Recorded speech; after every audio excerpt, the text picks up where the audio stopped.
अच्छा इंसान है। पूरी जगन्नाथ की बर्बादी का कारण चार्मी कौन? पूरी की तरह मैंने घर को देखा भी नहीं, काम देता था भाई, 4 पिक्चर देते हैं, मेरे को भी 4 दी। हाँ भाई, मेरे को उससे ये भी అజీజ్ ఖాన్ బాద్షా, దూకుడు, నాయక్ ఇలాంటి సినిమాల్లో విలన్గా చేసినటువంటి అజీజ్ ఖాన్ చెప్తున్నాడు అసలు పూరి జగన్నాథ్ జీవితం నాశనం అయిపోయిందే చార్మి కౌర్ వల్ల అని. వాస్తవంగా చెప్పాలంటే వాళ్ళ వ్యక్తిగత విషయాల గురించి మనం మాట్లాడాల్సిన అవసరం లేదు. కాకపోతే పబ్లిక్లో ఉన్నారు కాబట్టి లావణ్య గారు పడినటువంటి నరకం బహుశా ఎవరో పడకపోవచ్చు. పూరి జగన్నాథ్ అది చాలా ఈజీ కావచ్చు, ఎందుకంటే రామ్ గోపాల్ వరంతో తిరిగినటువంటి వ్యక్తి కాబట్టి వీళ్ళకి సంసార జీవితాల మీద పెద్దగా ఇది ఉండదు. కాకపోతే బయటకు వచ్చి నీతులు చెప్తుంటారు.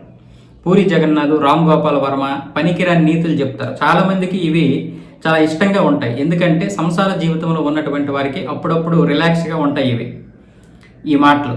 కానీ వాస్తవానికి అవి సంసార జీవితానికి పనికిరావు, అసలు మామూలు జీవితానికే పనికిరావు. చార్మీతో ఆయన తిరిగినటువంటి తిరుగుల వల్ల ఒక జీవితం నాశనం అయిపోయింది. ఈరోజు కొడుకు కూతురు ఎవడు కనమన్నాడు? మళ్ళీ ఇదే పూరి జగన్నాథ్ తన హీరోల చేత చాలా మాస్ డైలాగులు చెప్పేస్తుంటాడు. ఈరోజు 2 పిల్లలు కనేసి వేరే దాంతో ఇది చేసుకొని మొత్తానికి లావణ్య అనే ఆవిడ్ని ప్రేమించి పెళ్లి చేసుకొని మళ్ళీ నటి రోడ్డు మీద వదిలేశాడు. సరే, తన వ్యక్తిగత విషయాల గురించి ఏదైతే ఆ డబ్బు ఉందో ఆ డబ్బు పోగొట్టుకోవడం మళ్ళీ తర్వాత సంపాదించడం అంతా బాగానే ఉంది. కానీ మరి ఇతనికి రామ్ గోపాల్ వర్మ ఇతనికంటే 1000 రెట్లు ఎందుకు బెటర్ అంటే అతను మొదటే వదిలేశాడు భార్యని.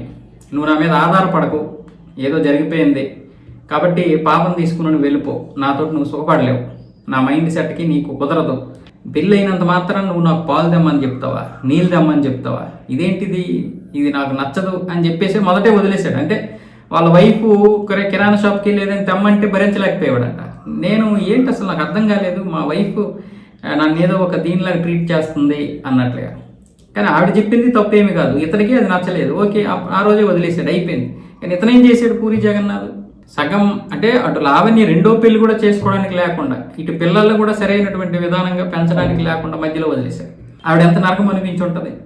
ఇలాంటి వ్యక్తుల గురించి ఈరోజు నిజాలు వస్తుంటాయి. ఇప్పుడు అజీజ్ ఖాన్ అనే వ్యక్తి, లేకపోతే షావర్ అలీ, వీళ్ళందరూ కూడా పూరి జగన్నాథ్ ఇచ్చినటువంటి లైఫ్ తోటి బయటకు వచ్చారు. ఇప్పుడు వీళ్ళే పూరి జగన్నాథ్ మంచోడే, టాలెంటెడ్ డైరెక్టరే. అసలు అలాంటి డైరెక్టర్ బహుశా మన దేశంలోనే లేడు, ఎందుకంటే అంత మాస్ అపీరియన్స్. ఎందుకంటే వాళ్ళు పూరి జగన్నాథ్ యొక్క సినిమా ఏదైతే పోకిరి ఉందో ఆ పోకిరిని అక్కడ సల్మాన్ ఖాన్ ఏమొచ్చేసి వాంటెడ్ పేరుతో రీమేక్ చేశాడు. పూరి జగన్నాథ్ స్టైల్ ఎలా ఉంటుంది అని అప్పుడు తెలిసింది వాళ్ళకి, బాలీవుడ్ వాళ్ళకి. అలాగే బుడ్డా తేరా హోగా ఏదో ఉంది అమితాబ్ బచ్చన్ గారితో, ఆయన్ని చితికిపోయిన తర్వాత అమితాబ్ బచ్చన్ గారు డేట్స్ ఇస్తే రామ్ గోపాల్ వర్మ వల్ల అక్కడికి వెళ్ళి తీశాడు. అప్పుడు మళ్ళీ పూరి గారి స్టైల్ నేరుగా చూశారు వాళ్ళు. సో ఈ విధంగా ఉన్నటువంటి టాలెంట్ ఉన్నటువంటి డైరెక్టర్ చెడిపోవడానికి కారణం చార్మి కౌర్ అయింది. వాస్తవంగా అది నిజమే. అది